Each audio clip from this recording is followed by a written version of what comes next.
to mix those feelings that it should just be strictly business, and therefore it never hurts if someone leaves. But that's the stupidest thing I've ever heard. It's, Yeah. I mean, how are you going to build the level? Check. Okay. I have my notes. I have my notes ready. Do you have any time limit? No, Oh, not ooh, really. yeah, yeah. I'll tell you So when I've that's had enough. so. Why did that artists merged like Sarah's and BKG's face into each other? You have to ask that artist. It was a meme page. They did a few athletes that they combined into one. It happened to be those two that I don't work with both, so it was very fitting.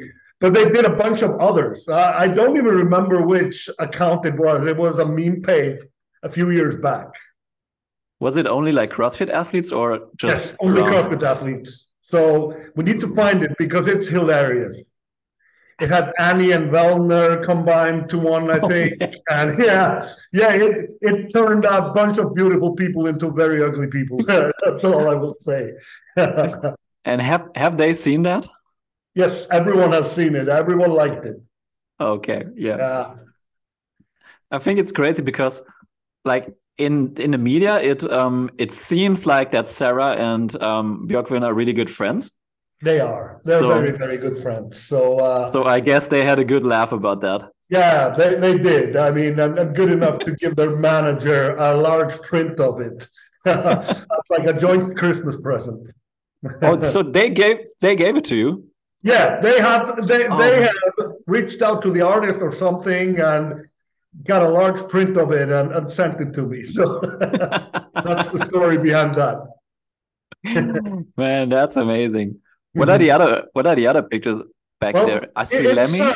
it's yeah. Well, I mean, it's Gunnar Nelson, my friend, who's Oh yeah. a MMA fighter. He fights in the UFC, and then it's just some rock icons. It's Lemmy from Motorhead. Jimi Hendrix is there. Slash, just some of the music that I like. So you playing guitar too, didn't you? Yeah, yeah. Are you any good? Yeah, I think I'm pretty good actually. But it's a matter of you have to practice and you need to stay at it. But Yeah. I do have the ingredients and the musicality to be a very good guitar player, I think. And when I Mm. did a lot of it, I was pretty good. Right now, I'm pretty sloppy, but give me a few weeks and I'll be good again. I just don't have the time. Did you play in any band or was it just Yeah, for you? well, coming up, I mean, in the garage bands and something, I never did anything of significance. Otherwise, I would have done that. I mean, that was my dream. I wanted to become a rock star. I never wanted Mm. any of this. It was just something that I ended up in. That's crazy. How did you end up in it? Was it like just Yeah, I mean it's quite simple. I'm a marketing guy. I was working in the advertising industry. I operated a creative studio in Reykjavik. We were working for a lot of local brands. We were working for Coca-Cola Company and other brands as well. So a pretty good, thriving business, but I started becoming like disinterested in it more and more. It was doing the same thing over and over again. And I wanted to work with individuals. I wanted to work with individuals, be it athletes or musicians, politicians, or whatever, on building their brand. This is at a time where the world is realizing the significance of social media as well. This is where Facebook, Instagram, Twitter, all of that is just happening at the same time. No one really knew how to operate it or capitalize on it. So us, the marketing people, maybe had a few more ideas on how to do it than the everyday Joe. So I figured after looking into social media quite extensively that I could help someone else build their own brand on it. So that's pretty much how I went into it. And Iceland being so small, Sara yeah. Sigmundsdóttir needing a guy It's literally she's the first CrossFit athlete I started working with. So Oh, talk really? about a baptism of fire. It's not like I was working with someone that no one knew who was. This was in 2016, so she had Ooh, podium twice at the games at the time that me and her met. But wow. what followed, she did have another agent at the time, but what followed was just that me and her got along so well. We had just uh, had many shared interests, and it developed pretty fast into a friendship, and there was trust there, and I could feel that she liked working with me, and that was mutual.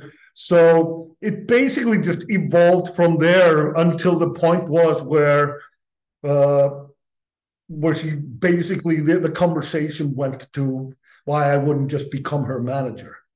Uh, Up until that point, I hadn't really thought about that. I hadn't really positioned myself as a manager. I just wanted to be Wow. a part of a team with Yeah. numerous people. But as the person doing the deals and reading through the contracts and everything, I may have had the skill set for it as I had been in business and had done contracts before, but that wasn't my ambition at that time. Uh, then we fast forward to now, and I feel with every thread in my body that I'm doing what I'm supposed to be doing. And I enjoy every single aspect of it. But this is how it started. And it was just being a part of the Sarah journey for a few months where this started becoming like more and more of something that I figured maybe this is something I should be doing. I wanted out of the advertising business. I felt like I had pretty much done everything that I wanted to do there, and I wanted into this business. So that's how it happened. Then just step by step, BKG was next.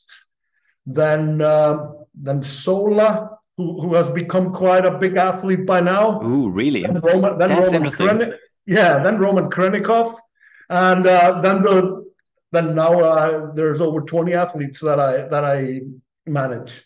And of course, through the time I have worked with someone and then I don't work with them anymore, or someone that I have been helping out that then decided to do things differently or whatever. But this has grown nicely, and it's starting to be starting to look like a basis for a pretty decent life for me. But for a long time, it was just the hustle and not really much of an income stream. And I was just basically learning how to do this by doing it. There is no manual or a script or anything for how you do this in CrossFit. Such a new Yeah, sport.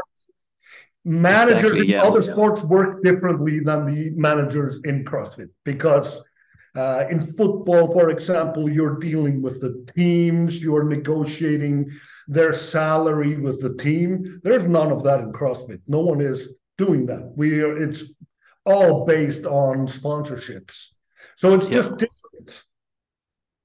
Yeah, really interesting. What a specimen to like drag you in it. Like, Yeah, I know. I mean, even at that time, 2016, she was already like a rising. She Yeah, was I an mean, established rock star of the scene. Like, because of the movies, because of the fitness yeah, and weight movies, where she had the platform to show her personality, which is yeah, in essence what people love about Sarah. It's just how real she is, how quirky, how funny she is. She's just a breath of fresh air when there are so many people who maybe don't have those personality traits, who are more yeah, focused just on training and competing. Tara being the shining light that she is, she basically just captured everyone in those movies. That's where she got the yeah, platform, and which yielded that a lot of people started looking for her on social media and wanted to add her. So it was pretty early on that Sarah became the biggest CrossFit athlete on social media of them all. Matt Fraser did pass her by, and obviously he couldn't stop winning the games. So yeah, people did, but out of the currently active athletes in CrossFit, she is still the biggest one in social media followers.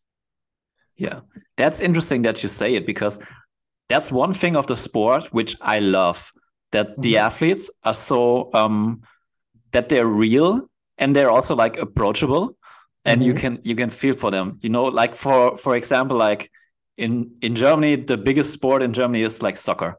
But if you watch the first German Bundesliga, if you watch an interview of any player, it's always just washed down answers like, "Oh, I can't say anything wrong." They're coached till the death. Give away any weakness, any personality, anything, and this is consistent across that sport. And I hate that. It's so boring. It's so boring. Too. So I know what this is like. One of the things is it's a team sport. So whenever you are talking, you are representing your whole team, your employer, everything. Yeah. The CrossFit athlete is there for themselves. The only person they are representing are they themselves. Yeah. So it's in essence a totally different thing. Yeah. Do you see that, like, maybe if the sport is growing and sponsorships are growing, do you see that going into that direction a little bit, or do you think this community and sport is so different from all the other stuff that it's not going to change much? Well, I mean, everyone does do a little censorship of themselves before they enter the media. And I mean, no one is giving 100% of their personality, or maybe their personality, but they keep a few opinions to themselves that may not be favorable towards everyone. And I mean, that's just a normal thing. In CrossFit, it's a game of earning followers. It's a game of being able to prove your popularity, because the sport itself doesn't pay you all that much. You really have to be winning every competition if you are going to have a chance of making a living out of the prize money alone. You have to have sponsors. You have to have like a string of sponsors that support you in order to make a living out of this. And CrossFit is such a tough sport that if you don't do it full time, you are hardly going to succeed at it. You have to have so much invested in training those 4, 5, 6 hours a day, then the mobility routine, then the very strict pinpointed diet, then you need to get your 8 hours of sleep, and you have to do all those things. Your 24 hours are gone if you are a CrossFit athlete, 365 days a year. So you need sponsorships. And what's been very evident is the more social media followers you have, or maybe not only the amount of followers, because that's giving the wrong impression. You also need to have a loyal following who engages in your content, that clicks the links that you post, that does interact in the things that you're doing. But CrossFit is so beautiful from this aspect that everyone you're catering to is also doing CrossFit. While the football players, they are catering to the mass general public. Not everyone plays football that loves football, but CrossFit still, the people who engage in CrossFit, they do CrossFit themselves. So they're deeply interested in what those star athletes are doing, how they're training, what equipment they're using, what their diet is like, what they use to sleep better, blah, blah, blah. And of course, the whole fashion of it, when a CrossFit athlete looks really good in a certain top or whatever, that product tends to sell because of it. Yeah, exactly. And I think it's also like that thought that, oh, maybe I can do it too. Yeah, and you can. You just have to be really, really invested in it. Totally delusional, but maybe you can if you just commit everything. What do you think? That's what they did originally. Yeah, it's such a young sport. It's we're now seeing the athletes who have never done any other sport in their life. We're finally now seeing the people or the kids come up who just started doing CrossFit at 6 years old and are now coming as games level athletes out of it. And we're yet to see how it will, in fact, change the sport. But we have Mal O'Brien as the second fittest woman on earth. We have Emma Lawson as the sixth fittest woman on earth. Yeah. Neither girl is 20 yet. I mean, Mal is 19. Emma just turned 18. Insane. So we are seeing the fruits of this, especially on the female side. We might still be 1 or 2 years away from seeing the same thing happen on the male side, apart from the fact that Justin Medeiros is only 23 years old, I think, or 24 by now. So he's super young. He doesn't look like that. He doesn't look like that. But he doesn't come across like... I mean, he's just a mature guy. He's won it twice. Yeah. Of course, he's got a lot of experience, but he doesn't come from a CrossFit background. He's a wrestler by default who started doing CrossFit and then pivoted into it. We're yet to see the male athlete who's only done CrossFit since they were this small and till today. But we're already seeing the females who have done that. Yeah, that's really interesting. If you say, you said it, that's pretty much a full-time job. Not pretty much, it is a full-time job. For the CrossFit athlete? For the CrossFit athlete. Do you think there's some special like responsibility for guys like you if you have like a really young athlete, like maybe 17, 18 years old? But we haven't seen what's possible and how the longevity is going to be. So is there any special like responsibility for you if you have such an athlete as an...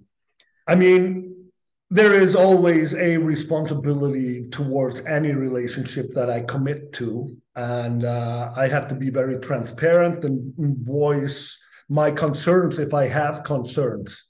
But I'm not the only person in the team. And the coach is someone who of course needs to keep a very close eye on this, whether the athlete is overtraining or peaking at a time that will be detrimental to the career later or whatever. I don't have the skill set or know-how to determine this.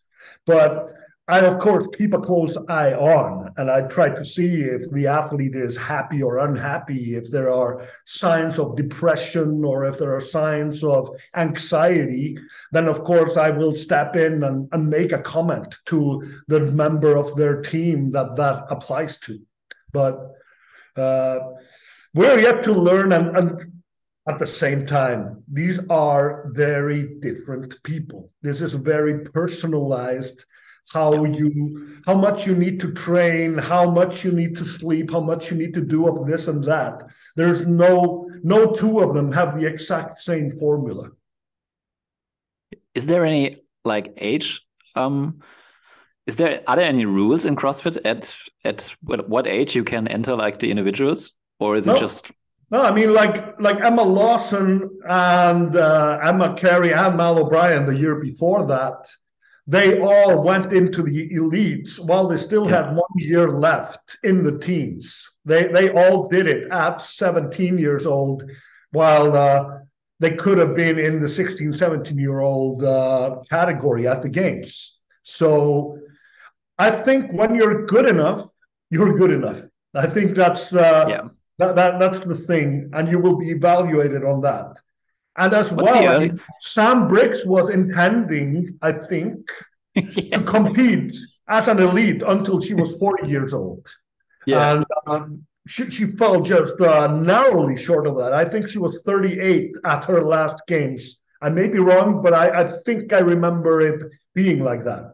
So I think as long as you're fit enough to hang with the elites, you can.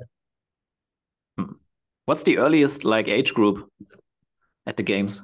14, 15. That's the 14, 15. Younger teens. And then there's 16, 17. Then there's the elites. And then the masters categories start at 35 and beyond. But again, if you're 35 and still only if you want to have business with the elites, then you just have to qualify for that category. Yeah. That's insane. Imagine like a 14-year-old like already being good enough. I'm not going to bet against it, but that will be a freakish occurrence, though. Let's be honest. That will have to be something. That will have to be something very, very special. But do you have an explanation that it's not happening on the men's field now, but only at the women's field? Well, again, I mean, a coach or a scientist or someone who actually knows what the fuck they're talking about would be better at explaining this. But if I were to shoot out a theory on this, I just think strength takes longer to build. And I think they are up against such strong, physically strong, fully developed males that will prove to be the problem. They may be just as good at the gymnastics and at the endurance stuff and everything, but they will not be able to shift as much weight. And if you take the strength component, if you fail at the strength workouts, well, most workouts have a strength component to it anyways. So even though you can run on your hands, but you can't deadlift the weight that you're supposed to deadlift, then you will come in last, even though you were faster in the gymnastics portion than anyone else. So that's my theory. But again, I'm on thin ice talking about something that I absolutely don't know. Yeah. Have you been doing, or did you knew about CrossFit before you met Sarah? Yeah, I did CrossFit for a year. I went into a beginner's course and I did CrossFit for a year, and it was the best shape I've ever been in my life. I looked very different to what I do now. This was in 2013. But then I pivoted, like I always have, into strength sports. I don't like the running aspect, but I love the heavy weights.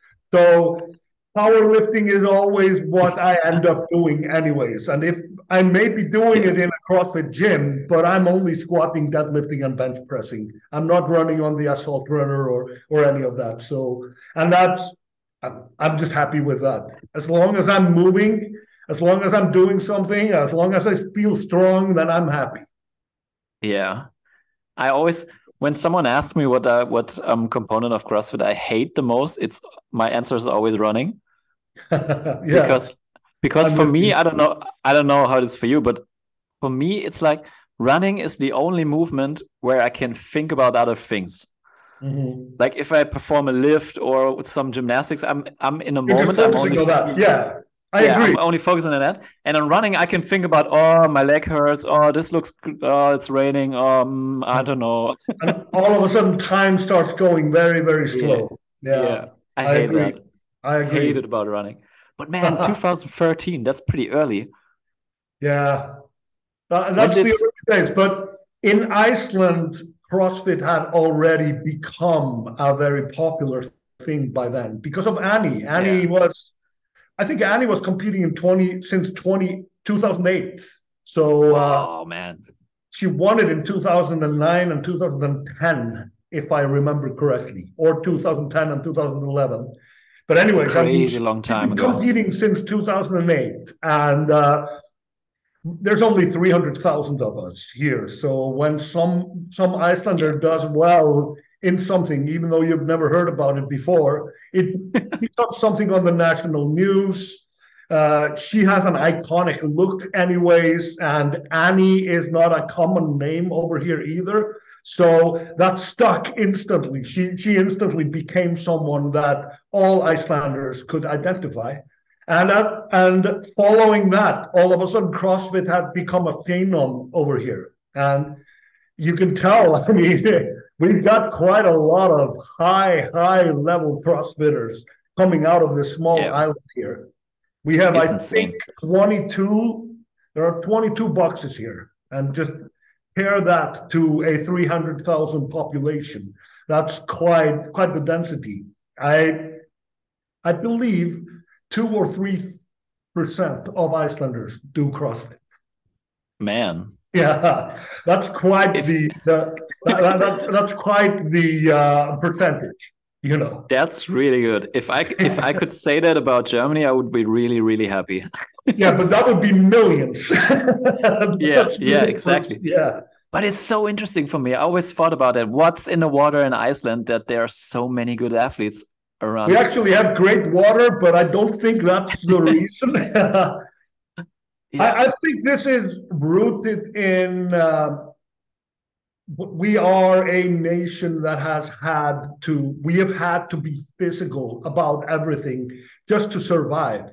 It's not the Viking fighting thing. It's a tough country to live in. I mean, we've got high yeah, mountains, we've got ocean all around. We don't have the weather to grow crops or anything. And just in the old days, just for people to get from one point to the next, it was a physical battle through snow, through everything. So I just think people that's in were your DNA. yeah, I think people just became tougher and had tougher children.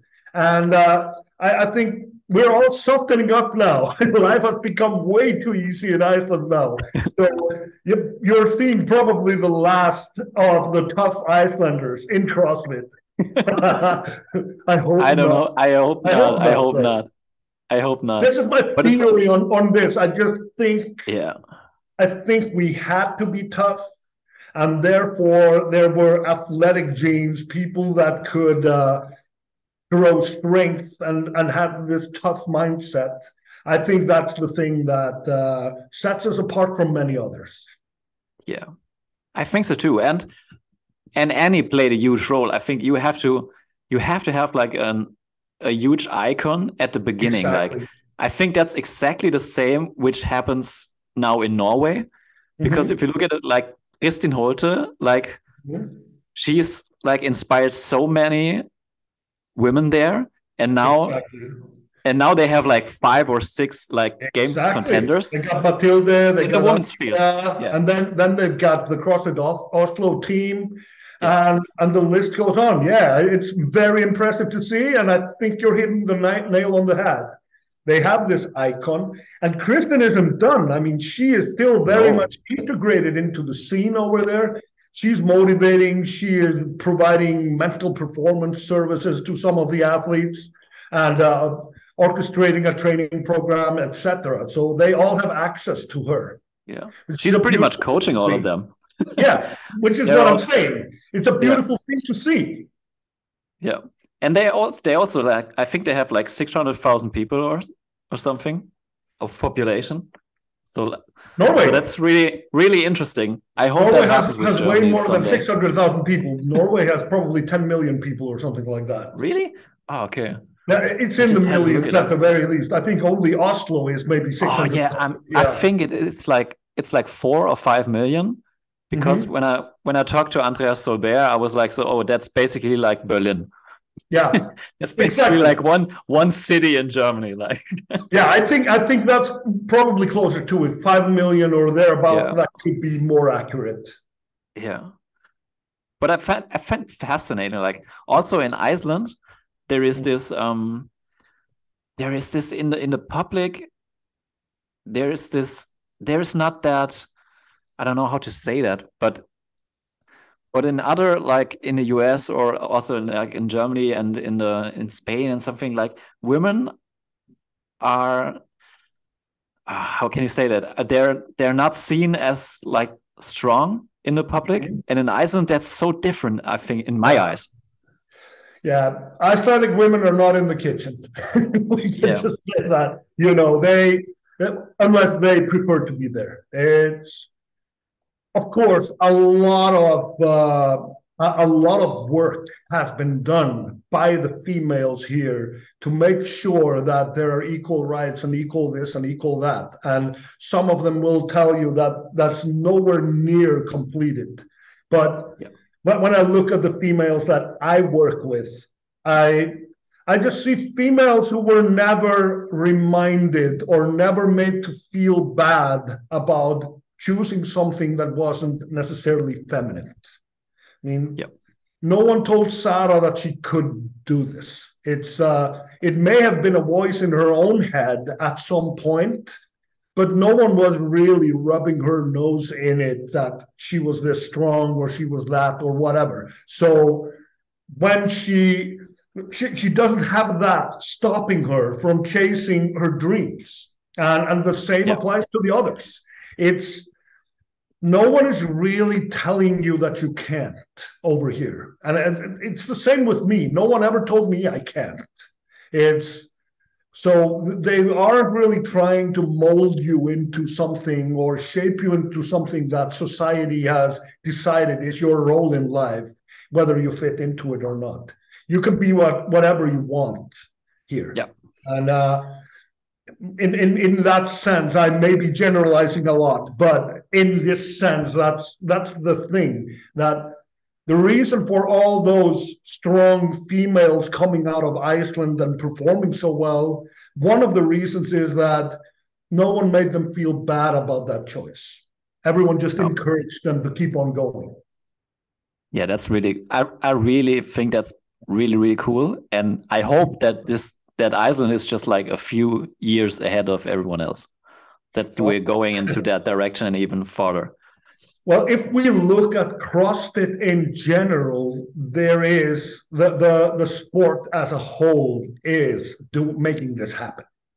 We have a sport that is absolutely gender neutral. That is, there is nothing in between except when there are biological things. Males are stronger, physically stronger than the females. It's just no one can debate that, and no one is debating that. That's why they will both do the same workout, but the guys will have heavier weights than the females. But that's literally the only difference that will be. It's only the physical strength aspect. Everything else is exactly the same. And the prize money is the same. The opportunities are the same. And if anything, the females are more popular than the men, if anything. Is that the case in your clients?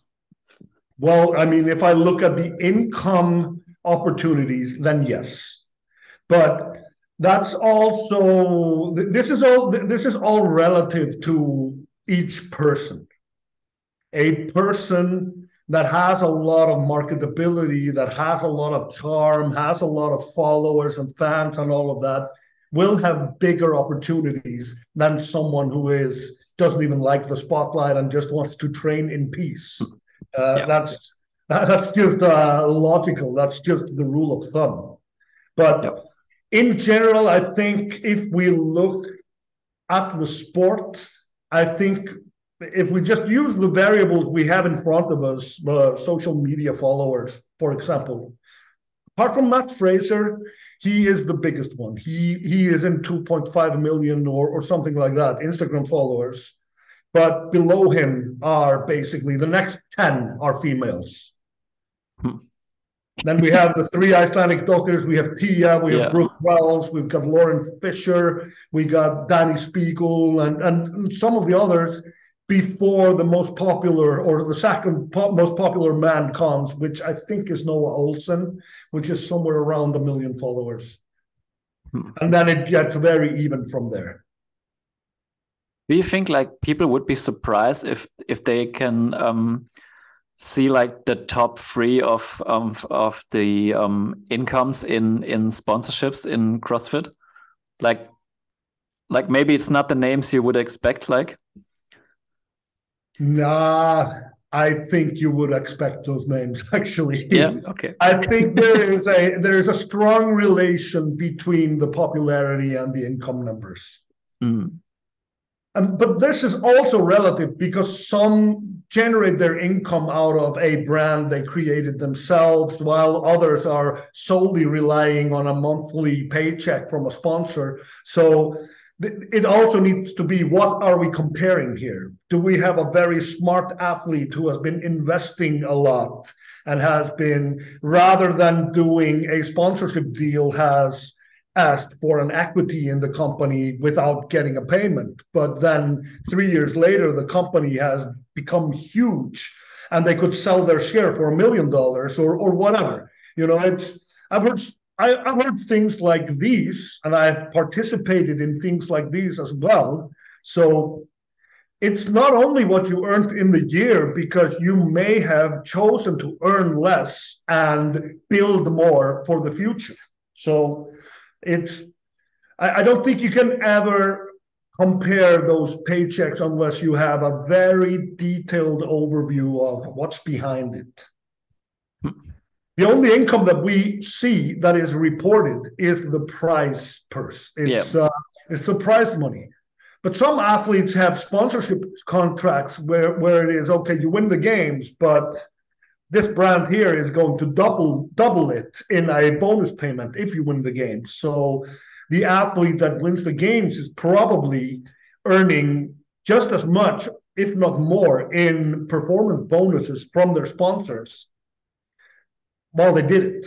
So there's that aspect as well. Yeah, really interesting. Do you see like sponsors coming in which are breaking out of the bubble, like some mainstream companies like getting interested? I mean, we've always had someone coming in, and not all of them stick around. Gillette did a campaign with CrossFit athletes a few years back, but we haven't seen them back. They would be very welcome back.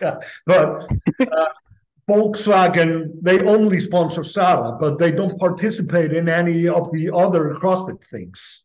So we've seen those things happen. Samsung came in right now with their smartwatch. They're sponsoring both Justin Medeiros and Brooke Wells, and they had a big exhibition at Wodapalooza. If that continues, if they continue building from there, then those are the brands that we need. We need those big mainstream brands to come in. Monster, they made a few lives a lot easier by coming in. I know the general consensus of Monster being a part of the Coca-Cola company and it's evil and all of that, but they came in with a paycheck that CrossFit athletes hadn't seen before or had not been expecting from a beverage brand before. And now this has been pivoted into Reign. So Reign is owned by Monster, and Reign is the brand that is taking over from them. And it's a big brand. If you do a road trip in America and stop at every gas station along the way, you will see a big Reign cooler in every single one of them, just like you will see Monster and all of that. So it's a big, big brand. We saw Chipotle come in and do an activation with a few athletes. So in terms of the big brands, yes.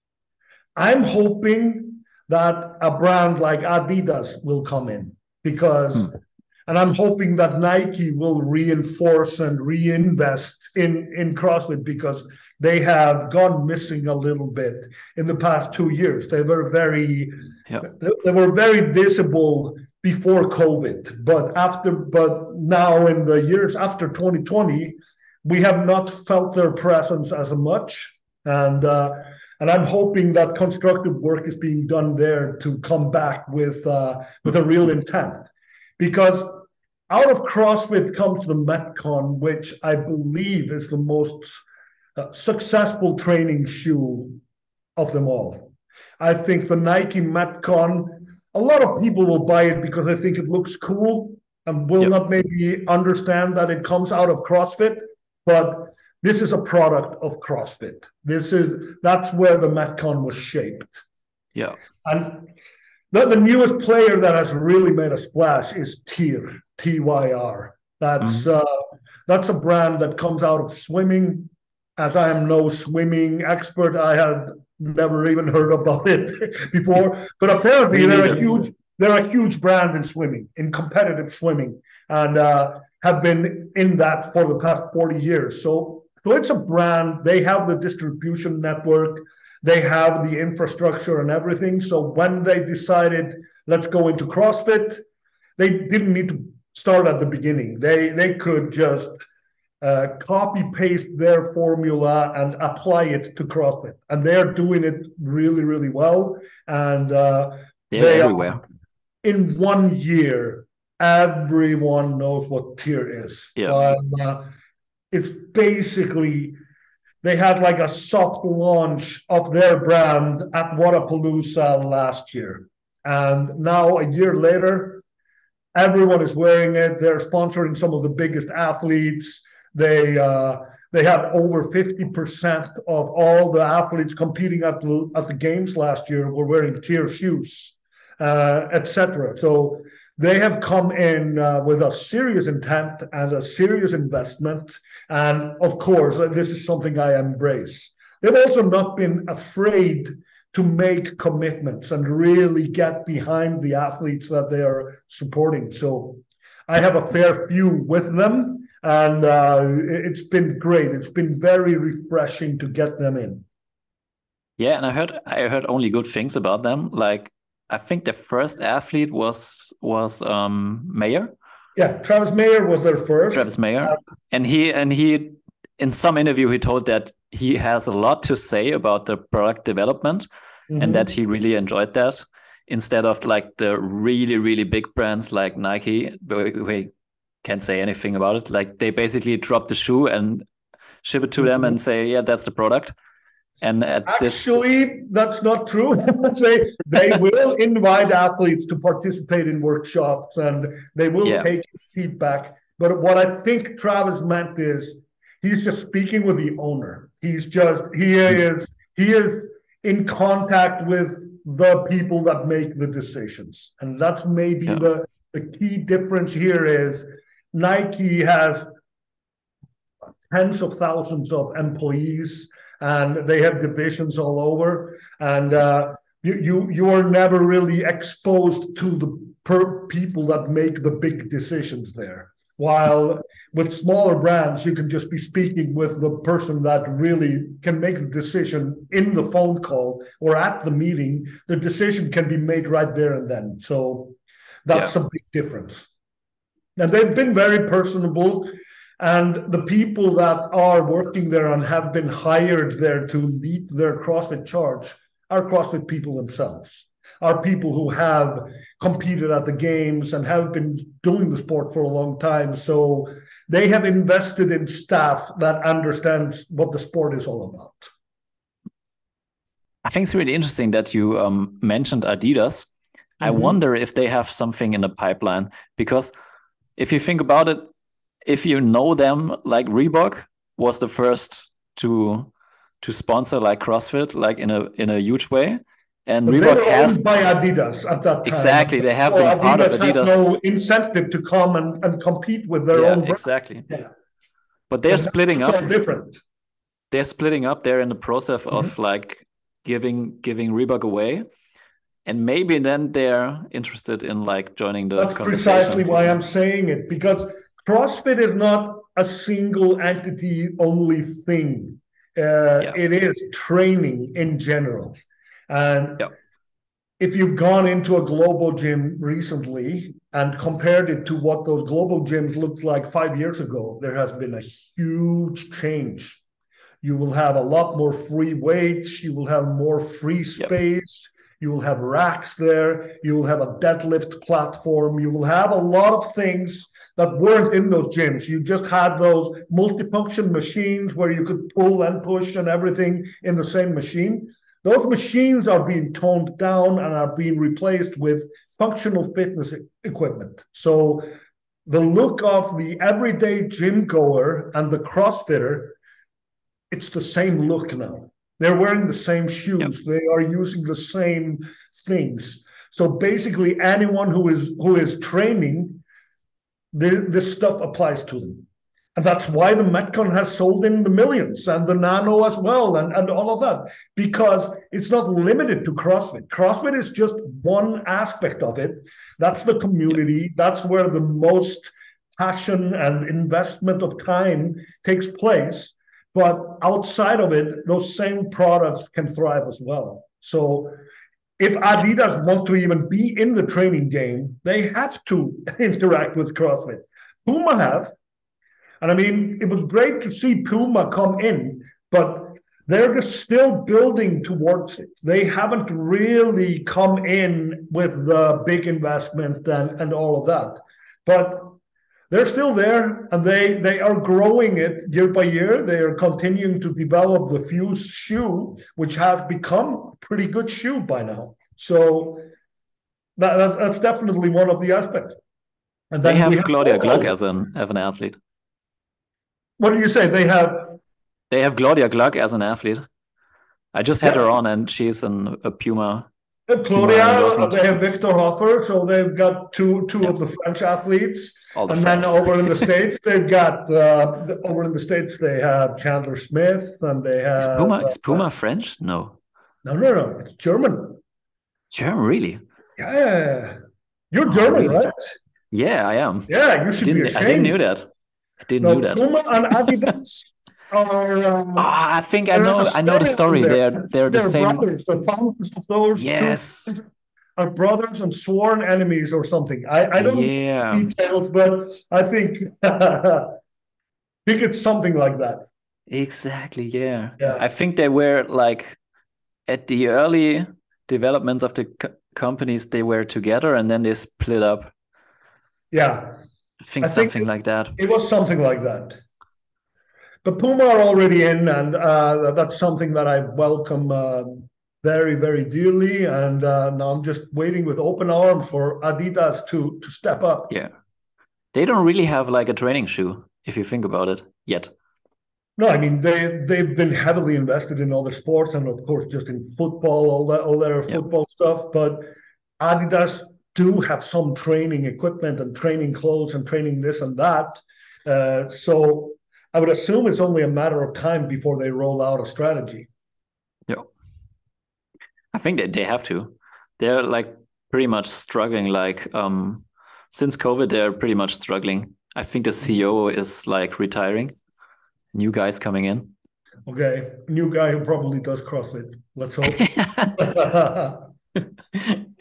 Yeah, but like it's like you said, like if you go into a global gym, it's basically like a functional fitness space without the classes. Yeah. These days. And to be honest. And it's evolving that way, which is just great to see. Yeah. And to be honest, like CrossFit or functional fitness like triggered all of that. Mm-hmm. Yeah. It's a direct evolution of what CrossFit brought. It's a direct evolution of that. And that's great. Mm-hmm. Man, we have to talk.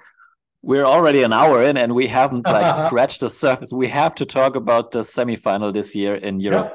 Could you say that the majority of your athletes are like from Europe? I actually have all over the world now.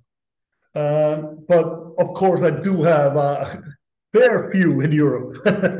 So I expect to be busy in Berlin. Yeah.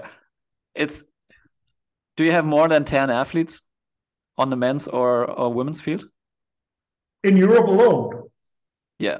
So, if I were to anticipate, and now I've changed my structure a little bit. I'm not alone anymore. I have an extra agent with me under the Backland umbrella, and then there's another one joining up shortly. So there will be 3 of us. And the 3 of us combined will be over 30 athletes total. And in that sense, we could see quite significant numbers of athletes, at least in the European one. So what I'm leading with that is at the perfect weekend, are like 10 of your clients in a women's field going, or is there somebody somebody left behind? You know, that's not going to happen because if you're talking in a perfect world, qualifying, you know, I couldn't have 10 of the best in the world all on my roster because it would be so competitive amongst them that it would be untenable. And you know, I couldn't be managing Sarah, Katrin, and Annie. That would never happen because they may be on the surface all smiles, but they are competing to each other. Wow. And they wouldn't like to see me prioritizing one of them above the other or whatever. It would be a nightmare to do. So Wow, I haven't when, thought when I about it. yeah, when I select a roster of athletes to represent, there needs to be a balance in it. But my agency now, with more agents working there, could provide a little bit more space for this, but still having all the best ones at one place. That's a formula that I don't believe is possible. I Yeah. don't think, and I don't think it's healthy either, because there is competition between us and the agents as well. I mean, Hmm. we are competing amongst ourselves in being the first to secure a deal with this one or that one, or we all have different ways of applying ourselves and approaching brands, and we all build. I may have a really good relationship with this brand, but not that good a relationship with another brand. But some of the other agents may have a great relationship with them, because it's people working with people. If you don't mix with someone, if just the personalities don't mix, then that could be a problem. But reverting over to what you wanted to talk about, which is the semifinals, uh, I will have a significant amount of athletes there, unless everything goes to shit. you know, well, they will all have to break a limb or something earlier in the season for that not to happen. But I have BKG, I have Sara, I have Gabriela Migawa, I have Emma Tall, I have Enrico Senoni, Henrik Happelainen. I'm leaving Sola Sigurdardottir. I'm leaving some significant athletes out, and hope they never listen to this and call me out on it. But You forgot me, man. You forgot me. exactly. I mean, Lucille, my colleague, she has Claudia Gluck, she has Victor Hoffer, she has Guillaume Briand, Thuri Helgadottir. So there is Batak will have a significant amount of athletes there. So it will be a very busy weekend in Berlin. Amazing. Mm-hmm. Do you think this is going to be like the biggest and most exciting like CrossFit competition at the semi-final level ever? So they're bringing back the regional feel now. It's a regionals all over again. The last time we had a regional, it was in Berlin, and it was a massive experience. This is a bigger venue, and there's, of course, twice the amount of athletes. It's not 30, it's 60, and more teams and everything. So it must be. I'll be very surprised if this isn't the biggest ever CrossFit event in Europe. Yeah, it's crazy. Like the level of the women's field is like insane. The men are great, I would believe that there will be 12 or 13 tickets for the females out of Europe. Yeah. I would believe that will be the case. If we just look at how high they always finish in the open and in the quarterfinals, I mean, that in itself will, now that we have this worldwide ranking system, the open and the quarterfinals now will already tilt the leaderboard a little bit in there. And historically, the European women are doing, and the males as well, though, are doing really well in those competitions. Do you think the open and like quarterfinals will matter a little bit more in the athlete's mind, or is it just like the same as the couple of last years? Like just get through, it's not really a big deal for that level. The open was only for qualifying, being in the top 10% in the world. All those athletes could do that on one leg and with both eyes closed. To be in the top 10%. They can do that with a 40-degree fever and feeling all out of sorts, and they will still be in 10%. Now, Sam Briggs can qualify for the games with a broken foot. Exactly, and I mean that's why the open stopped mattering to them. They just did it. They didn't change their week at all. They were just doing whatever they were training for, because they were looking at the quarterfinals, and doing the open was just one of the workouts of the day. And many of them never redid it or anything, because all they needed out of it was just to be in the top 10%. now that rankings apply and that those rankings directly lead to the possibility of an extra game spot out of the semifinals, that is going to change a lot. That is, and I mean, that's why they're implementing this anyways, because CrossFit, the CrossFit business really needs the Open. The Open is such a big driver of income for CrossFit just to operate the rest of the season. So they really need the Open to work out and to see a rise in the Open registrations. This is one of the components to that, to make sure that the athletes are dialed in and seeing the point in doing the Open. Otherwise, I would have just suggested, okay, let's just implement a rule here that an athlete that was at the games last year or qualified this or that doesn't have to do the Open, that they just come in at the quarterfinal stage, because it's just a waste of time to let them do the Open if it doesn't matter more. So they made it matter. So, and I think I will be preaching to all the athletes I'm involved with, hey, take the Open fucking seriously. It actually does matter. I don't know how this applies to the team athletes. I don't know if there is, I just haven't read up on it. I haven't studied it yet. If the team athletes, because they do the Open as individuals. Therefore, I'm wondering if they can just, if it's enough for them to be in the top 10%, because then the season as a team starts after that. Interesting. Yeah. Are you excited for the Lazar BKG matchup?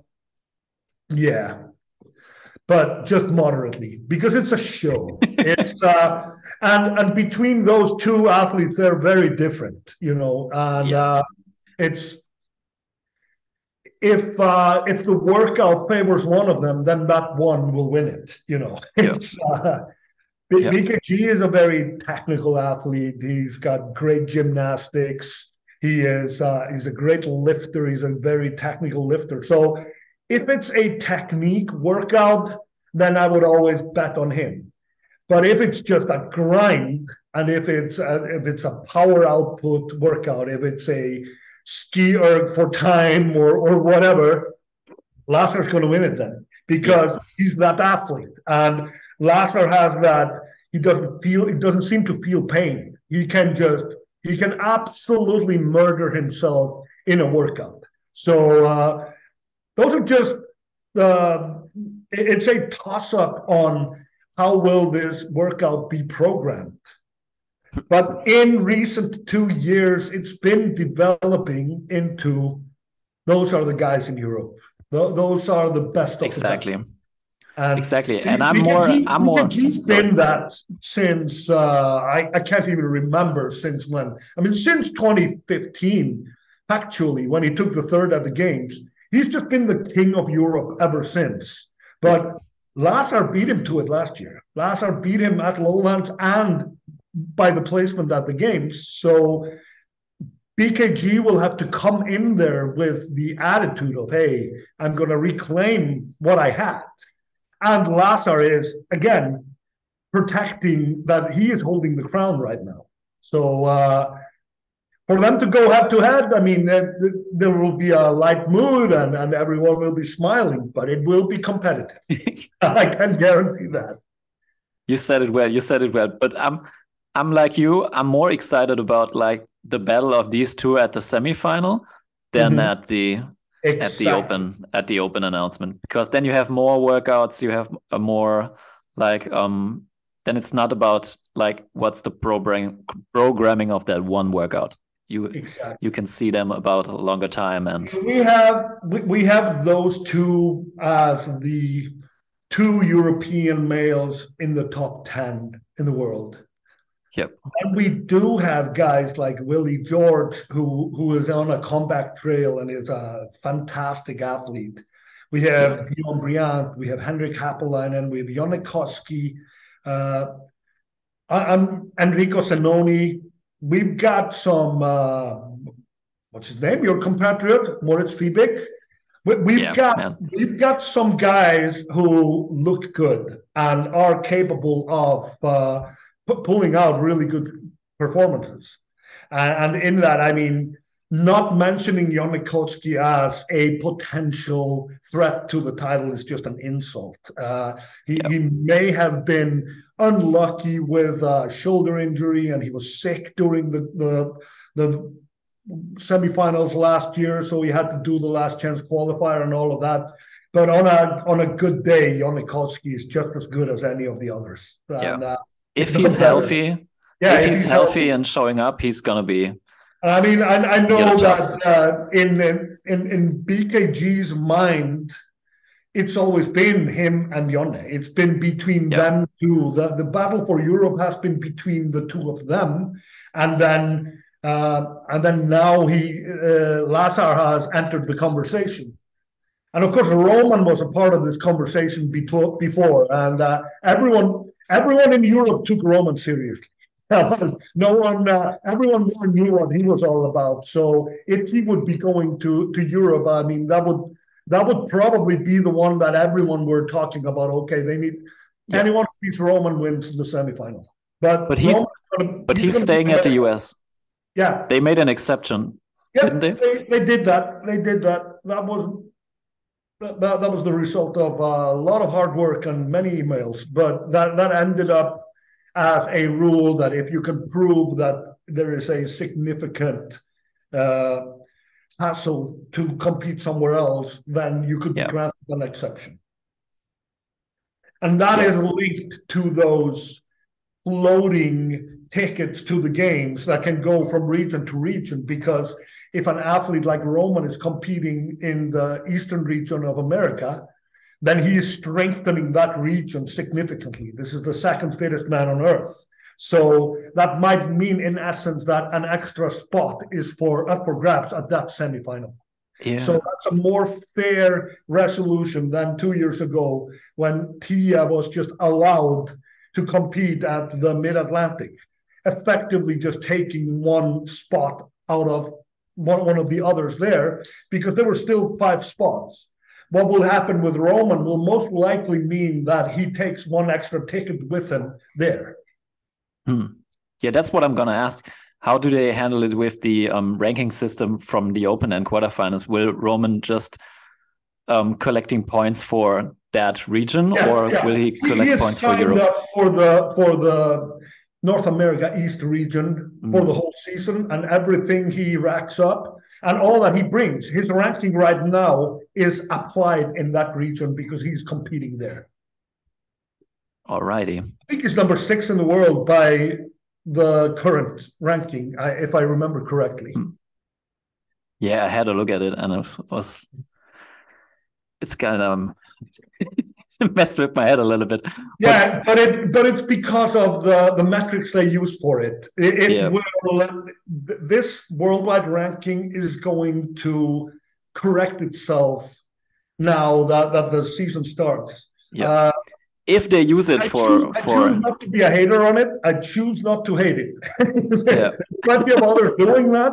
I choose to sit and observe and see it put to the test, and ask me after the season if I hate it then, or if I am at peace with it. I think it can be good, but only if they stick with it, you know. Like if it's like in the past, like every second or next year we have a different system, then it's gonna be like I know again. And this is also just one of the things that stems from this being a young sport. And this is a sport that is starved of resources. There isn't the amount of money to employ a lot of staff or invest in things like these. So they are, of course, just playing with what they have.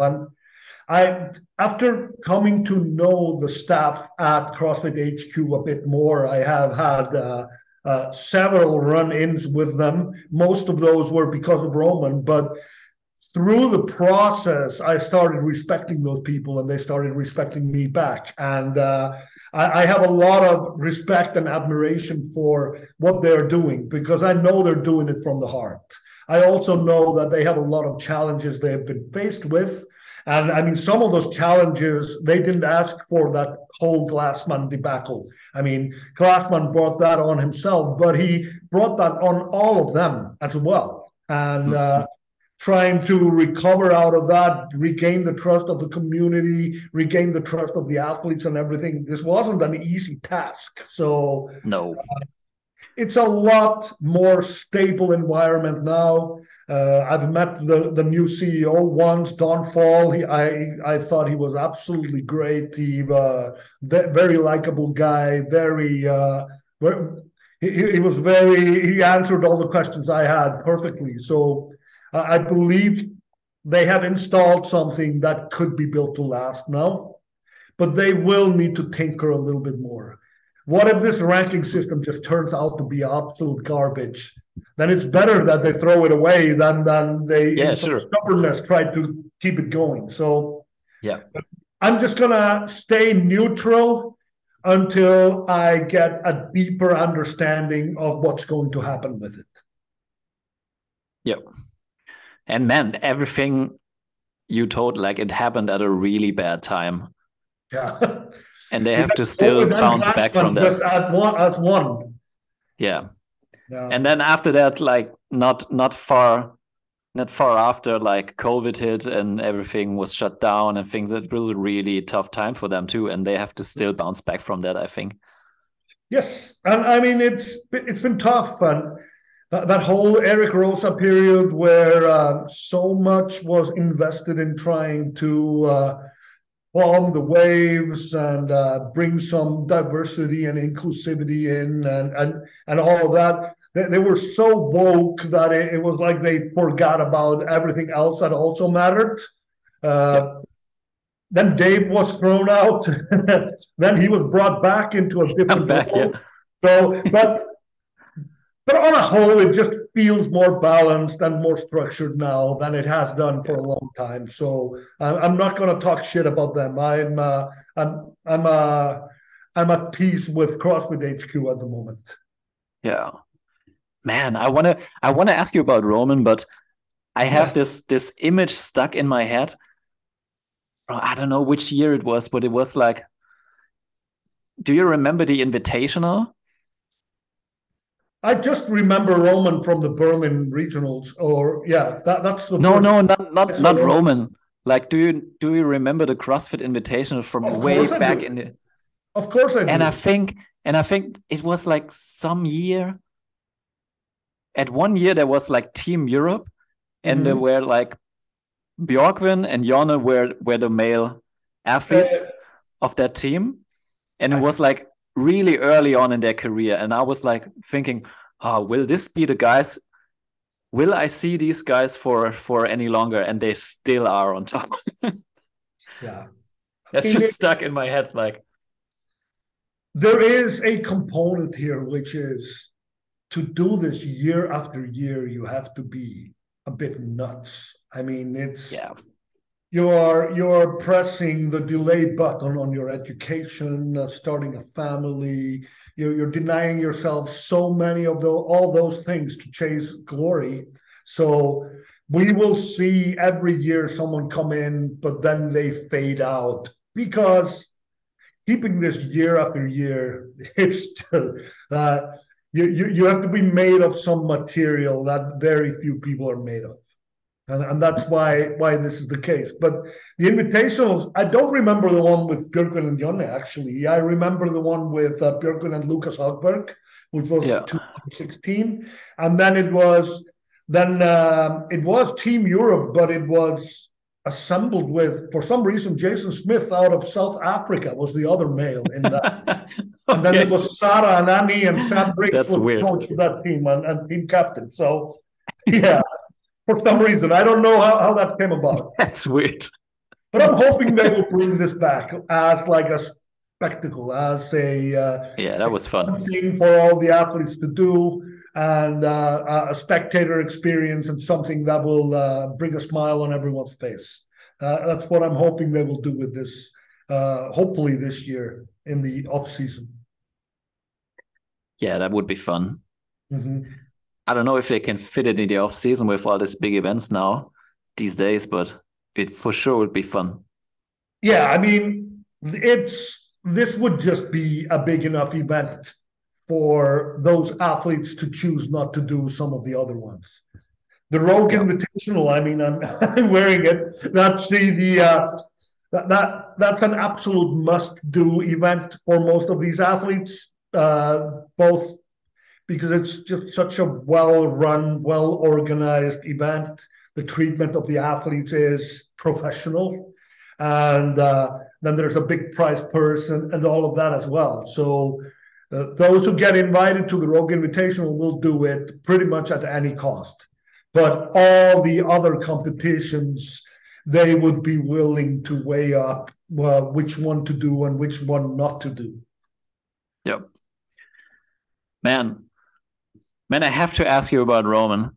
He just left you as a client. How do you feel about that? I'm heartbroken. To be honest, I mean, it stings, and it stings a lot when it's someone that I've been working with for such a long time, and How long was he under your? Since 2019, since early in 2019. So it's close to 4 years.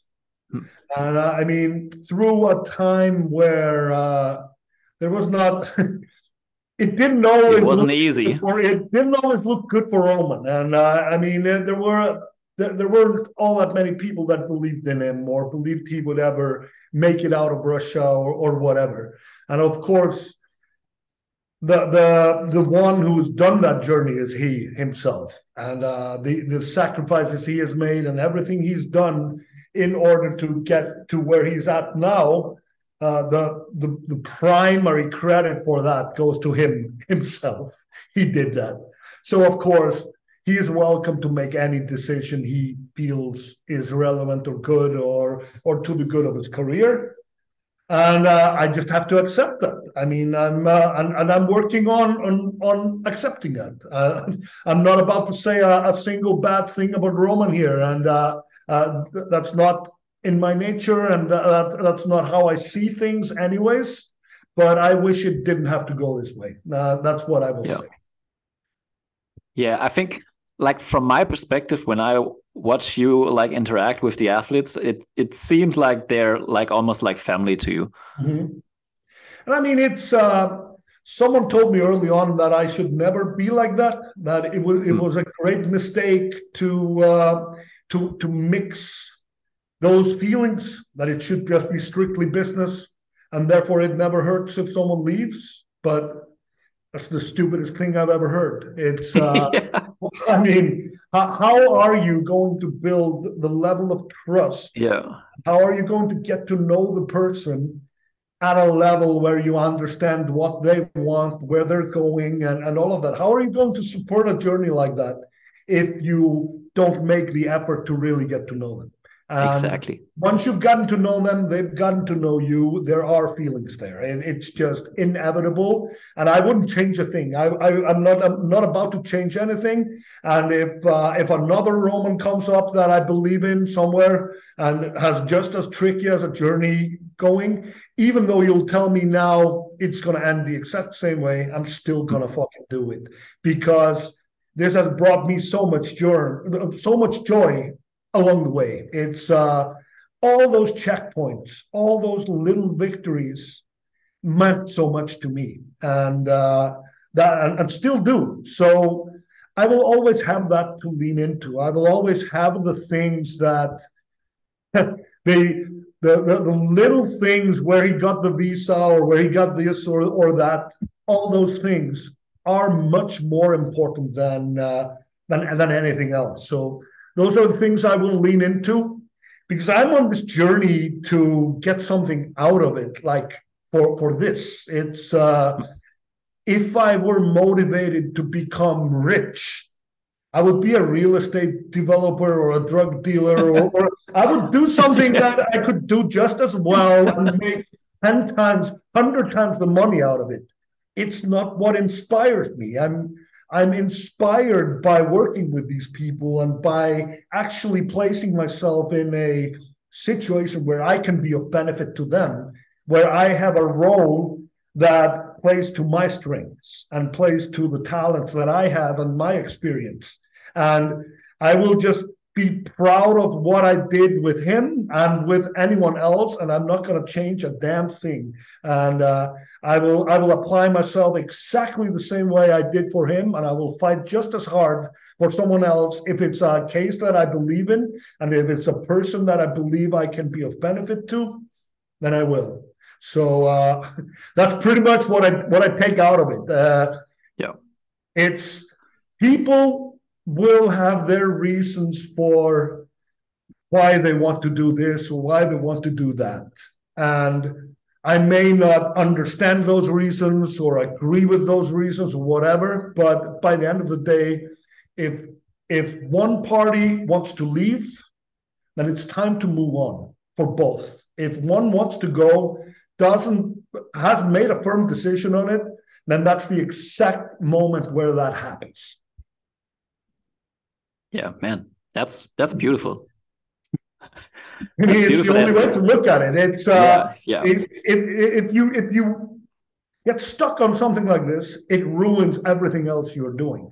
So and I've been around for long enough. I've taken enough blows in my life to understand that if it wasn't meant to be, it wasn't meant to be. End of story. Yeah, and just embrace what you've experienced.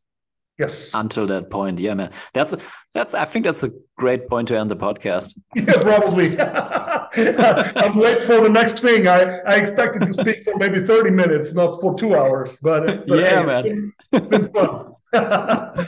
You should have told me that you have a time limit at the end. Yeah, it's good. It goes into my bank of experiences. I'm never going to say that there is an endless time ever again to anyone.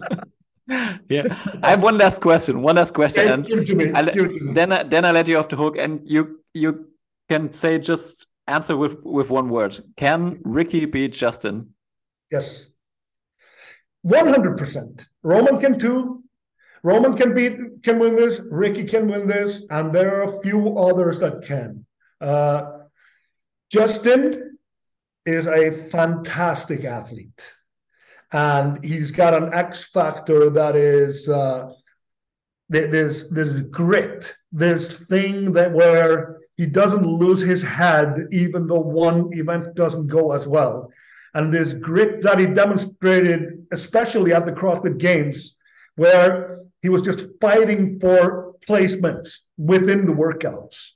Even though Roman had maybe won the workout, Justin was fighting not to finish too far behind him.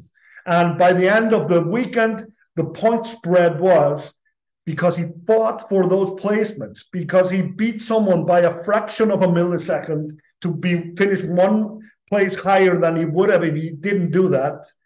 That's what ended with him winning. But for the whole weekend, no one knew who was going to win. None of us did. It was the most exciting CrossFit Games ever because of it. Tia, even on the female side, because Tia struggled in the beginning, but then she just ran off with it. But on the men's side, there was still a possibility for Roman to beat him in the last workout. Ricky had fallen off a little bit, but Roman still had the chance. Ricky demonstrated at Wodapalooza because he was fresh. He was fresh and motivated, and he demonstrated just how good he is. I mean, Ricky is a phenomenal competitor. And coming back off of all the bad luck he brought on himself, coming back last season, there were nerves. There were, there were distractions. He was, even though he won't admit it, but he was, of course, a tiny bit worried about the reaction of the fans, the reaction of the other athletes, and all of that. So there were a few distractions last season. But at Wodapalooza, he had checked all those boxes. So he was just calm. He didn't waste any extra energy on anything. And he fell asleep between the events. He just went into the athlete area and laid down and fell asleep, which is only people like Muhammad Ali were capable of doing that. You know, So, and then he woke up fresh, and he's got such a good attitude too. And I mean, I can't stop praising Ricky because he is so unlike what he was made out to be. I mean, the person to the core, he's just a totally different person than what they wanted you to think he was. This guy is just not an asshole. He's not an asshole to anyone. He is a very cheerful guy. He's very quick with a joke. Very fun to be around. And now that he is experiencing that people are just embracing him and welcoming him back, he's just doing more of that. He's just more falling into himself. And he is just he can be calm when most people are tense, he can be calm. So he has some weird way of controlling his emotions and staying focused, which I believe is going to get him very, very far this season. I'm going to go out and predict Justin is not going to win the games for the third year in a row. Ooh. That's just, he is yet to experience that chapter of his career where he will grow so much, where things just become too tough, or where there's something that happens, or there's a niggling injury or whatever that is keeping him down for a little bit. Justin will then, that would be the best thing that could possibly happen to him, because he would then bounce back and come even better back. But yeah, I believe someone else's time is coming up this season. And it's easy to say that it will be either Ricky or Roman. Well, they're still got a lot of fight in him. BKG has still a lot to offer. And there are a few other guys in there that can very well come in and do some damage. And I'm really excited for that. Like for so long, I've basically, for the entire history of the sport, we had this dynasties. First it was Froning, then it was Fraser, with like two or one or two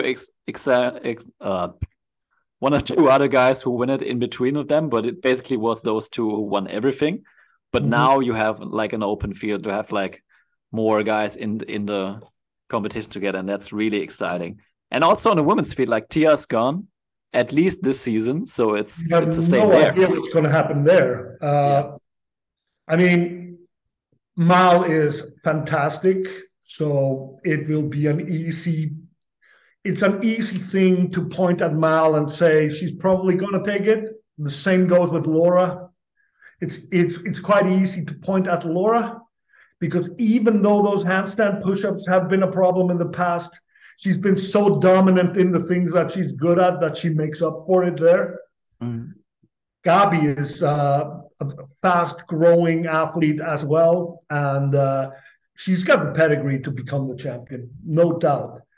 Annie hasn't announced. I was going to say, you still have the daughters. Don't count them out. Yeah. I mean, I would say that Annie is the one that has demonstrated the most prowess in recent years, and I'm pretty sure she will come back as an individual, even though she hasn't formally announced it.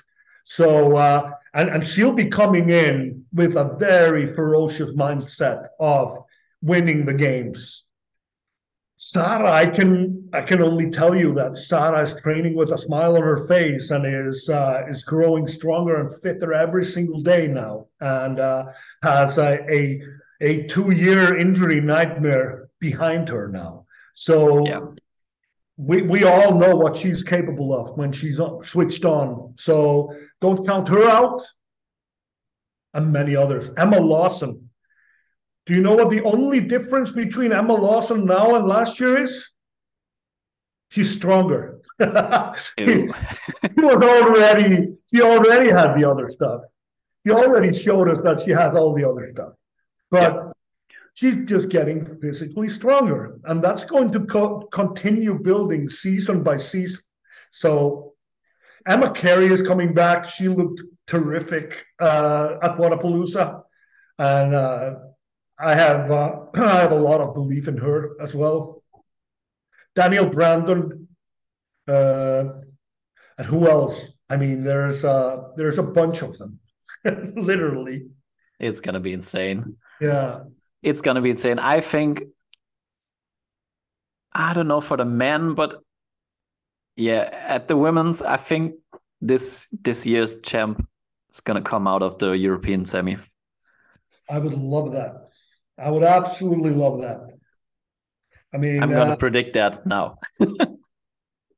are you predicting Laura or are you predicting Annie or someone else? I'm not saying who specifically. I'm just saying like the European region. Okay, I would love to see that. It's we're due a champion to Europe.